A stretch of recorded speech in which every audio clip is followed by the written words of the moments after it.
영국의 보리스 존슨 총리가 중환자실로 이송되었습니다. 얼마 전 판정자로 분류되어 자가격리에 들어갔었는데 시간이 지나며 증상이 더 악화된 것이죠. 이 모든 사태를 유발한 중국을 크게 규탄한다 라고 말했던 보리스 존슨 총리였던 만큼 그의 병세가 더 악화되어 중환자실로 이송되자 중국에 대한 영국의 분노는 걷잡을 수 없이 커지고 있습니다. 이러한 상황은 전 세계에서 마찬가지인데요. 얼마 전 미국에서 중국을 향해 20조 달러 한화로 2경 5천조 원에 달하는 금액의 소송을 한 것에 이어 이번에는 인도에서도 중국을 향해 20조 달러의 소송을 걸었습니다.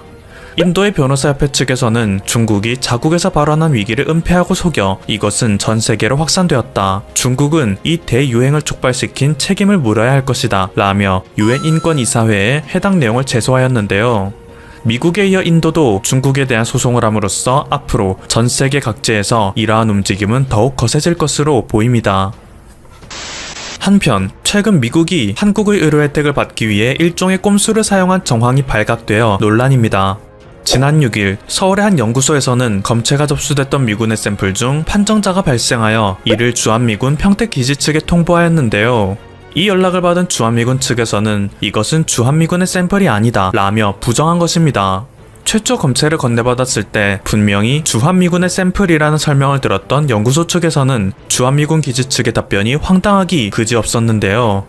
사건의 전말은 다음과 같았습니다. 얼마 전 미군 핵항공모함 측에서는 고열을 호소하는 군인이 속출하는 상황이 벌어졌습니다. 미군 측에서는 이 현상이 현재 중국발 위기와 관련이 있는지 하루라도 빨리 확인했어야 했는데요. 이를 위해서 미군은 한국에 검체를 보내서 확인하는 방법을 선택한 것이죠.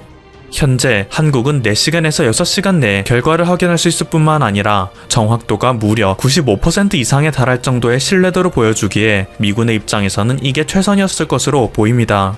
하지만 주한미군 지휘협정 소파에 따르면 주한미군이 아닌 일반 여계미군은 한국에게 이와 관련된 협조를 구할 수 없는 것이 원칙인데요. 이 때문에 미군 측에서는 해당 샘플이 주한미군의 샘플이라고 속여서 한국 연구소 측에 의뢰했던 것입니다.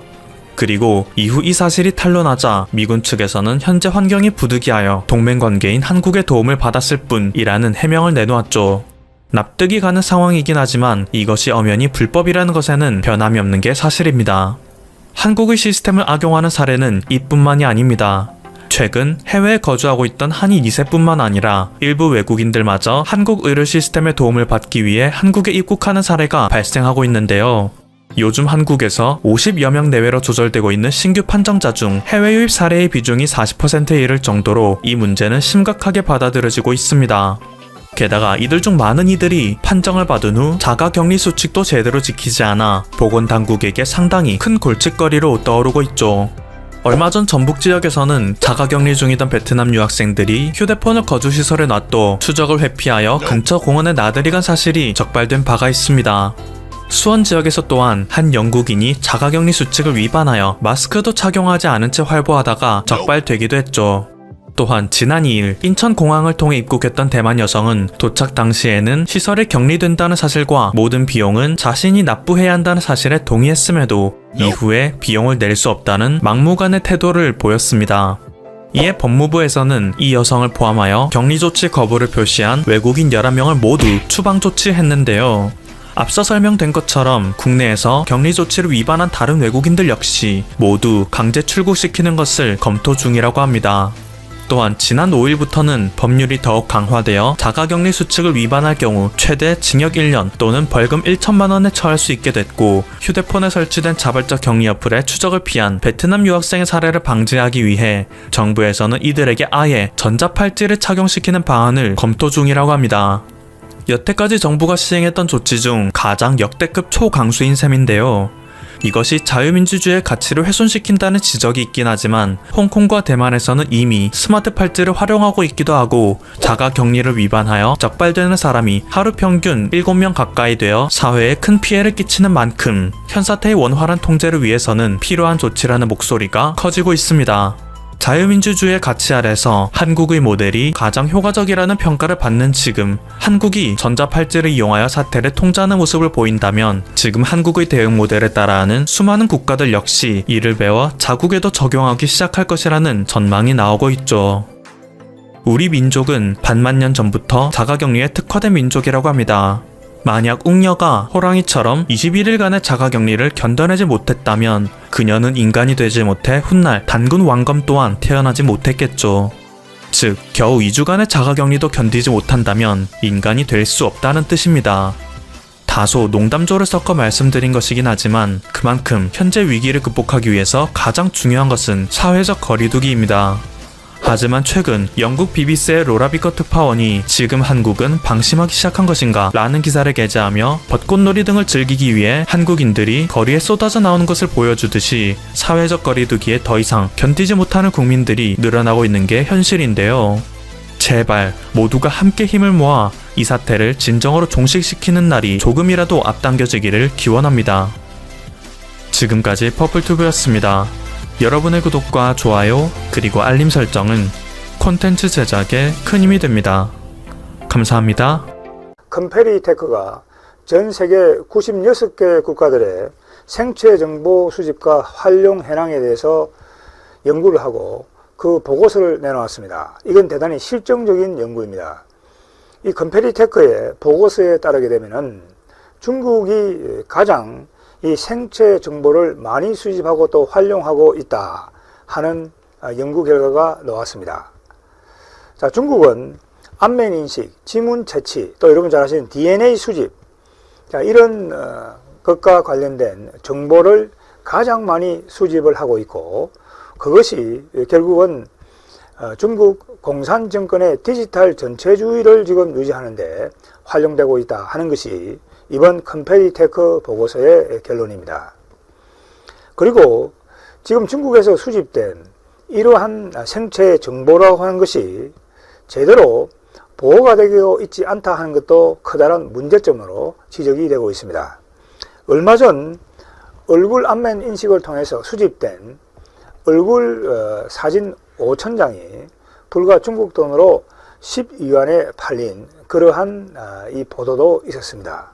그러니까 중국 공산 정권이 한편으로서는 이러한 개인들의 정보를 수집해서 중국 주민들의 일거수일투족을 감시하기 위해서 활용을 하고 있음과 동시에 그 데이터라는 것이 마구잡이로 유출됨으로 해서 사생활이 크게 침해되고 있는 그러한 상황이다 하는 것을 우리가 알 수가 있습니다. 지금 이 컴페리테크의 보고서를 보게 되면 전 세계적으로 CCTV가 설치된 것이 7억 7천만 대입니다. 그 중에서 4억만 대가 중국에 설치되어 있습니다. 54%가 넘습니다. 여러분 상상이 되십니까? 중국이 그러니까 중국 내부에 전 지역에 지금 중국 공산정권이 중국 주민들의 일거수일투족을 감시하기 위해서 지금 그 CCTV를 설치해 두고 있습니다. 이것을 중국 공산정권은 하늘의 그물망이다 이렇게 부르고 있습니다. 지금 중국 공산정권이 지금 설치해둔 이 4억 대의 CCTV가 중국인들의 얼굴을 찍을 경우에는 그 정확도가 99%가 넘는다고 합니다. 그 모든 사진과 데이터베이스가 중국 공산정권으로 들어가게 되고 그것이 중국 주민들을 철저하게 감시하는 그런 도구로 활용되고 있습니다. 이와 관련된 보고서와 관련된 자료는 제가 항상 하듯이 영상 더보기 밑에 링크를 걸어두도록 하겠습니다. 여러분들께서 꼭 한번 보시기 바랍니다. 자, 중국 공산정권이 이 4억 대의 CCTV를 중국 전역에 설치를 하면서 내세우는 명분이 범죄를 예방하기 위해서이다. 이렇게 지금 이야기하고 있습니다. 그런데 지금 컴페리테크가 이와 관련해서 CCTV 숫자와 범죄 발생률을 비교를 했습니다. 그러니까 CCTV가 많다고 해서 범죄가 적어지는 게 아니다 하는 결론에 도달한 겁니다. 그러니까 중국 공산정권이 이야기한 것처럼 CCTV가 범죄 예방용이라고 하는 것은 완전히 새빨간 거짓말이다 하는 것이죠. 이건 완전히 주민들을 감시하기 위한 것이다 하는 것을 우리가 알 수가 있습니다. 자, 중국에 지금 4억 대 CCTV가 설치되어 있는 것이 얼마나 많은 숫자인가 하는 걸 조금 더 비교적인 관념을 가질 수 있도록 다른 도시들과 그 숫자를 비교해서 말씀드리도록 하겠습니다. 이건 역시 컴페리테크가 내놓은 보고서입니다. 베이징에 115만 대가 있고 상해에 100만 대의 CCTV가 있습니다. 그러니까 중국은 이 CCTV 전 세계 20개 이 지역 중에서 18개 그 지역이 세계적으로 CCTV가 많은 도시로 지금 꼽히고 있습니다. 그와 비교를 해보면은 도쿄의 경우에는 인구 3,700만 명의 CCTV가 불과 39,000대 밖에 없습니다. 브라질의 사우파울로에는 인구가 2,200만인데 CCTV가 4,800대입니다. 그러니까 도쿄, 일본 같은 경우에도 이 전자산업이 하이텍이 굉장히 발전해 있죠. 그렇지만 거기에는 CCTV가 불과 39,000대 밖에 설치되어 있지 않습니다. 제가 일본에서 이제 교환 교수를 하면서도 이렇게 일본 도쿄 시내를 가보고 이렇게 가보지만 CCTV가 거의 없습니다. 그러나 중국은 4억 대의 CCTV를 설치를 해두고 있습니다. 그러니까 인구 전명당 100대, 50대 중국의 경우에는 이게 여러분 상상이 되십니까? 자, 그리고 이러한 이 CCTV 이 안면 인식 정보를 한 것이 더 구체적으로 들어가 보면은 여러분들 아시는 신장 위구르 지역에 있는 그 위구르족을 감시하기 위해서 사용이 되고 있다고 하는 이야기죠. 그러니까 그 신장 위구르족의 생체 정보, 그 다음에 지문, 그 다음에 안면 인식, 이 모든 것들이 중국 공산 정권이 위구르족을 감시하기 위해서 지금 데이터를 가지고 활용하고 있다 하는 겁니다. 또 중국은 신장 위구르 지역에서 드론까지 동원해가지고 사람들의 일거수일투족을 감시하고 있죠. 그리고 코로나가 발생한 이후 중국은 중국 주민들의 외출을 감시하기 위해서 드론까지 띄워서 촬영을 하고 이렇게 했습니다. 심지어는 지금 중국 화장실에 휴지가 없어진다라고는 그 이유로 해서 화장실까지 전부 다 CCTV가 들어가 있는 그런 상황입니다. 그야말로 이것은 디지털 전체주의로 중국이 발전해 가고 있다. 중국 공산 정권이 첨단 기술을 이용해서 중국 주민들을 완전히 지금 감시하기 위한 디지털 전체주의를 구축하고 있다는 걸 알 수가 있습니다. 중국 공장으로 가보면 그 사태는 더욱더 심각합니다.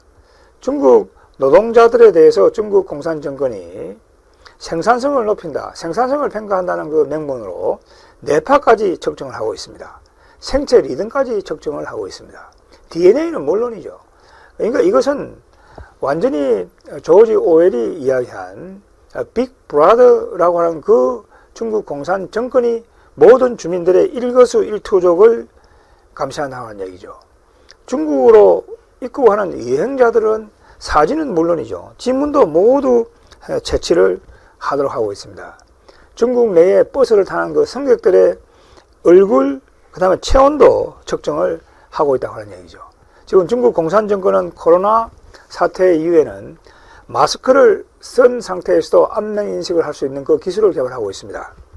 지금 여러분들께서도 핸드폰을 사용하지만 마스크를 쓰고 코로나 때문에 이 안면 인식을 해서 그 핸드폰을 보려고 하면은 열려고 하면 그게 잘 되지 않습니다. 지금은. 그러나 중국 공산정권은 마스크를 쓴 채로도 이 안면 인식을 할 수 있는 기술을 개발하고 있다는 얘기죠. 중국 공산정권이 지금 이러한 명분으로 내세우는 게 AI의 세계적인 리더가 되겠다. 그러니까 그 리더가 되기 위해서는 이 데이터를 모아야 된다는 얘기죠. 그 명분을 내세워서 중국 주민들의 그러한 사생활, 안면인식, 그 다음에 지문 이런 것들을 모두 다 데이터베이스에 저장하고 있다는 걸 알 수 있습니다.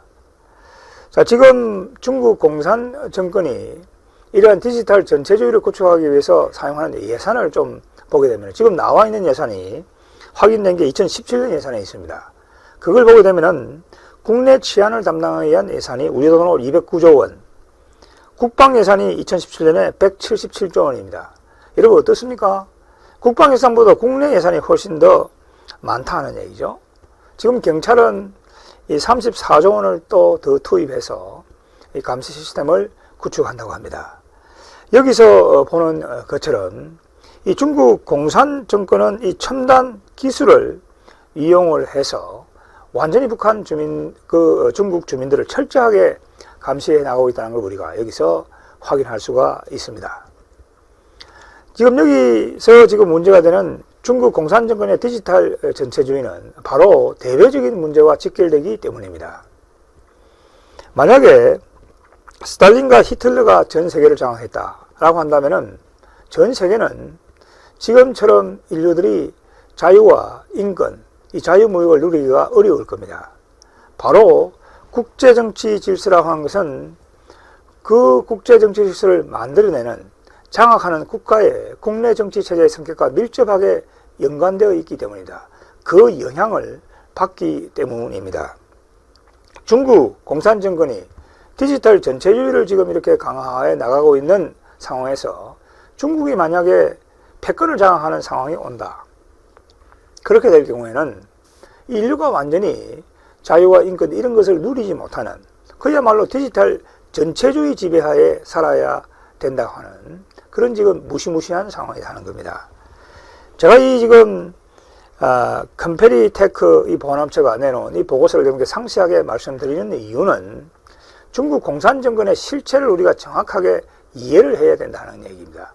그렇게 해야만이 우리가 대외적으로 동맹을 맺거나 또 파트너십을 맺거나 또 어떤 국가와 연대를 한다고 할 때 어떤 것과 친구를 한다고 할 때 그 국가를 우리가 선택한 하나의 기준을 찾을 수 있다고 하는 겁니다. 이 중국의 디지털 전체주의가 이렇게 강화되고 있는데 한국에 있는 일부 지도자들이 아닌 정치인들이 왜 이 중국으로 달려가고 중국과 연대하려고 하고 또 문재인 대통령이 이야기하는 것처럼 중국몽을 꾸려고 하는 것인지 도대체 납득할 수 없다 하는 것입니다.